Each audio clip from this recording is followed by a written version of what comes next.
اعوذ باللہ من الشیطان الرجیم، بسم اللہ الرحمن الرحیم۔ الصلاۃ والسلام علیک یا رسول اللہ وعلی آلک و اصحابک یا حبیب اللہ۔ السلام علیکم۔ حضرت انس رضی اللہ تعالی عنہ سے مرفوعاً مروی ہے، جو مجھ پر دن میں 100 مرتبہ درود بھیجے گا، اللہ تعالیٰ اس کے نامہ اعمال میں 10 لاکھ نیکیاں لکھے گا اور 10 لاکھ خطاؤں کو محو کر دے گا، اور اس کے لیے 100 مقبول صدقے لکھ دے گا۔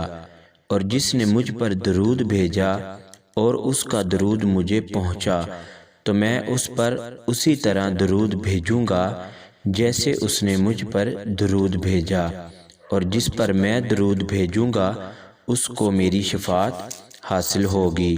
حضرت ابو ہریرہ رضی اللہ تعالی عنہ سے مروی ہے، فرماتے ہیں رسول اللہ صلی اللہ علیہ وسلم نے فرمایا، مجھ پر درود پڑھو، بے شک مجھ پر درود پڑھنا تمہارے لیے پاکیزگی کا باعث ہے۔